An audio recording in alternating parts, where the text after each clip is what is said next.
Ya, Assalamualaikum warahmatullahi wabarakatuh. Bapak Ibu bertemu kembali dengan saya Ardi M. Nur pada tutorial online mata kuliah perilaku organisasi. Nah, pada sesi pertama saya pernah menyampaikan bahwa perilaku organisasi ini merupakan pengembangan dari konsep perilaku individu, di mana perilaku dan hasil perilaku merupakan terjadi dari interaksi antara individu dan juga lingkungannya yang kemudian berinteraksi dan menghasilkan perilaku dan juga hasil perilakunya. Nah, dalam berinteraksi tersebut, dalam konteks organisasi atau perusahaan, maka ada yang disebut manajemen. Oleh karena itu, perilaku organisasi ini tentu saja terkait dengan mata kuliah manajemen yang lain, misalnya manajemen sumber daya manusia, kemudian bahkan SDM juga nanti Bapak Ibu akan ketemu dengan mata kuliah pengembangan SDM tersebut. Nah, pada sesi yang kedua ini Bapak Ibu akan belajar tentang konsep individu, perilaku individu. Nah, tadi di awal sudah disebutkan bahwa perilaku individu ini merupakan hasil interaksi antara individu tersebut dengan lingkungannya. Jadi kalau dalam konteks perusahaan, dia berinteraksi dengan lingkungannya, baik lingkungan fisik maupun lingkungan secara mental ya. Nah,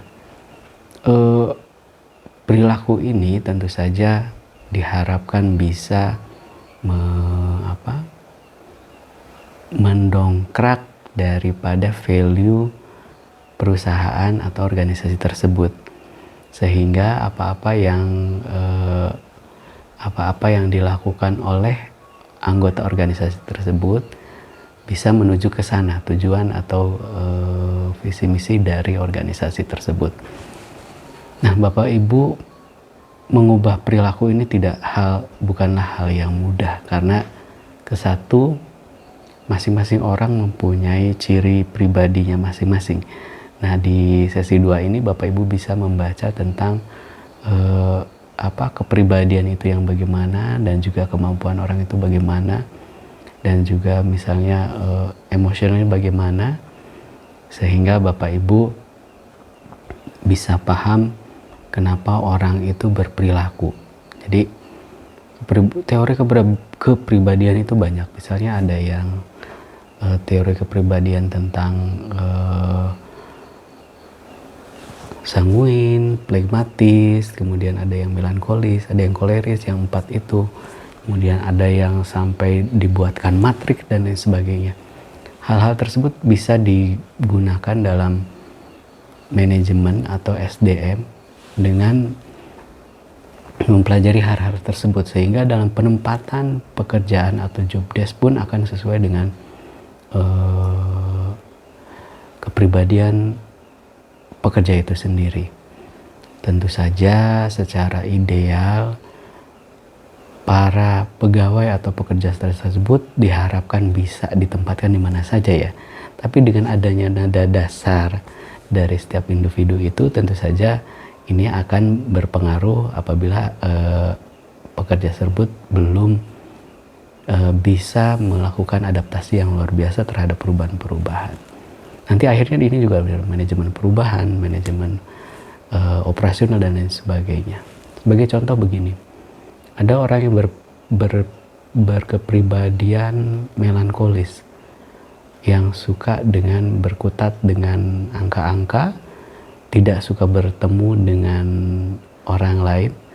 Ini tentu saja akan cocok dengan pekerjaan-pekerjaan yang sifatnya di belakang meja atau di dalam ruangan. Mungkin dia tidak akan nyaman apabila ditempatkan pada pekerjaan-pekerjaan yang bersifat lapangan dan bertemu dengan orang lain.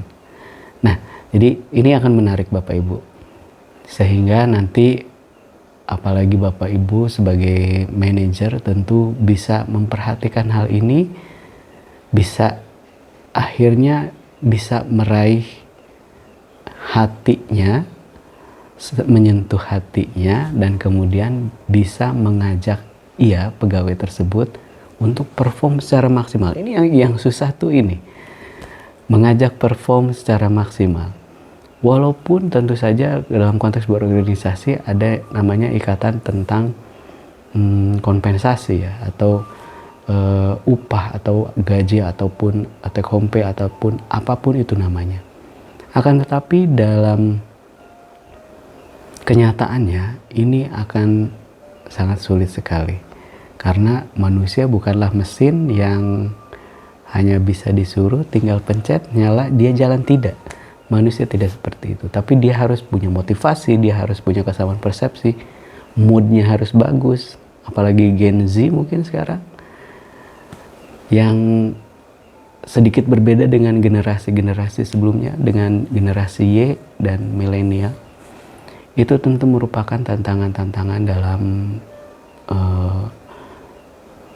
organisasi yang perlu penanganan khusus. Silakan Bapak Ibu isi diskusinya dengan baik, gunakan materi-materi yang ada pada modul. Kemudian Bapak Ibu juga bisa gabungkan dengan pengetahuan-pengetahuan yang ada di internet, dan gunakan juga bahasa Bapak Ibu sendiri.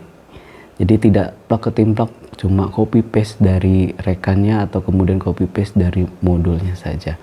Berikan contoh-contoh yang aktual, itu akan memberikan nilai tambah bagi Bapak Ibu di diskusi maupun pada tugas. Terima kasih. Assalamualaikum warahmatullahi wabarakatuh.